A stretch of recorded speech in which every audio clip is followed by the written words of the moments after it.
এবার ইনশাআল্লাহ অবশ্যই এবার ইসলামের বাংলাদেশ হবে, আগামীর বাংলাদেশ হবে ইসলামিক বাংলাদেশ। আসসালামু আলাইকুম ওয়া রাহমাতুল্লাহি ওয়া বারাকাতুহু। প্রিয় উপস্থিতি, কেমন আছেন? আমার দেশবাসী অবশ্যই আশা করি ভালো আছেন। আলহামদুলিল্লাহ, আল্লাহ পাকের লাখ কোটি শুকরিয়া। আপনারা জানেন ইসলামিক 8টি দল একত্রিত হয়েছে। অচিরেই ইনশাআল্লাহ বাংলাদেশ সোনার বাংলাদেশে রূপান্তরিত হবেই। কারণ হলো দেখেন, আমরা স্বর্ণ দেখেছি, রূপা দেখেছি, মুর্দার অপির দেখেছি, কয়েকবার এই বাংলাদেশ দুর্নীতিতে চ্যাম্পিয়ন দেখেছি। বাংলাদেশ ডিজিটাল হয়েছে, স্মার্ট হয়েছে, কিন্তু ইসলামের পতাকা উঠে নাই। এবার ইনশাআল্লাহ অবশ্যই এবার ইসলামের বাংলাদেশ হবে, আগামীর বাংলাদেশ হবে ইসলামিক বাংলাদেশ। যখন সূর্য আকাশে উদয় হয়, অসৎ মানুষে কিন্তু চায় না।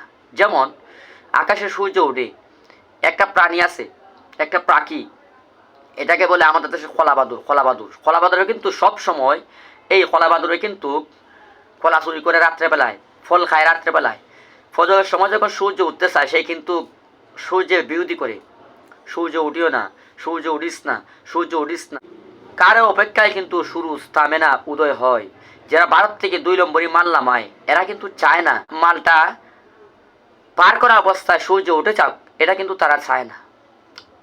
সূর্য যখন গড়ে শিং দেয়, গড়ে যখন সূর্যের শিং দেয়, তখন কিন্তু সূর্য চায় না যে শিং দিয়ে যখন মালামাল পার করবে তখন সূর্য উঠে যাক, এটা কিন্তু চায় না। শুধু চায় না, এক কথা 2 নম্বরই যত জিনিস আছে, সন্ত্রাস যারা, ওরা চায় না একজনের সঙ্গে পিস্তল ঠেকাইছে ওই অবস্থা সূর্য উঠুক। আর যারা জিনা করে, বেবিচারি করে, তারা কিন্তু চায় না সূর্য উঠুক। আর মুমিন যারা রয়েছে, আল্লাহওয়ালা মানুষ যারা রয়েছে, তারাই বলে একমাত্র আল্লাহ তুমি রাত্রি দিয়েছ নিয়ামত এবং দিনই দিয়েছ মানুষদেরকে চলাচলের ব্যবস্থাপনার জন্য। আমার কথা হলো এটাই, এই সূর্যের বিরোধী কিন্তু তাকে মনে কি 2 নম্বরই যত কাজ কারবার হয়, এটার মধ্যে সূর্যের বিরোধিতা করে। এই জন্যে আমাদের আলহামদুলিল্লাহ ইসলামিক 8টা দলের দৃশ্য বিভাগীয় সমাবেশ হয়েছে। এর মধ্যে দেখেন, প্রথম যে সমাবেশটা হয়েছিল, প্রথম রাজশাহী বিভাগ, বিশাল মানুষ হয়েছে। তারপরে দেখেন খুলনা বিভাগীয় সমাবেশ, কত লক্ষ মানুষ হয়েছে, সমুদ্র।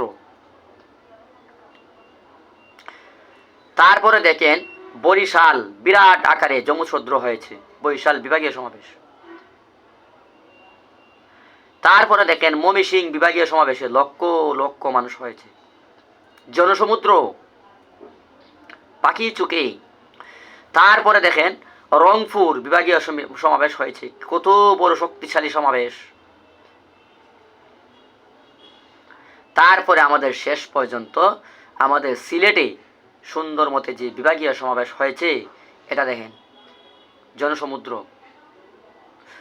মনে হয় সম্ভবত সারা বাংলাদেশ থেকে আগামী কয়েকদিনের ভিতরেই ঢাকাতেও মহাসমাবেশ হবে। এটা কেন্দ্রীয়, সারা বিভাগের মানুষ মনে হয় অংশগ্রহণ করবে। এটার মধ্যে কমসে কম 50 লক্ষ মানুষ হবে ইনশাআল্লাহ। তো সুতরাং আমরা বাংলাদেশে অনেক মানুষই আমভাবে বলেছিল যে তোমরা আলেমরা এক হয়ে আসো, আলেমরা এক হয়ে আসো। এখন তো এক হয়ে আসছে, কিন্তু কয়েকজন আলেম, এটা যুগে যুগেই ছিল ঐক্য থেকে বঞ্চিত। এটা যুগে যুগেই, প্রত্যেকটা যুগেই তারা ছিল আলেমদেরকে ঐক্য থেকে বিরক্ত রাখতো। তারা আলেম নামের কলঙ্ক। যারা আসে নাই তাদেরকে বুঝতে হবে তারা আলেম নামের কলঙ্ক।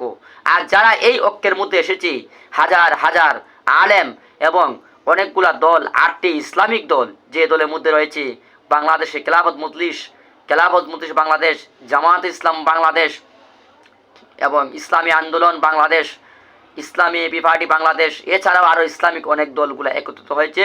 অবশ্যই এবার ইসলামের বাংলাদেশ হবে, আগামীর বাংলাদেশ হবে ইসলামিক বাংলাদেশ এবং ইসলামের পতাকা উঠবে ইনশাআল্লাহ। আসসালামু আলাইকুম ওয়া রাহমাতুল্লাহি ওয়া বারাকাতুহু।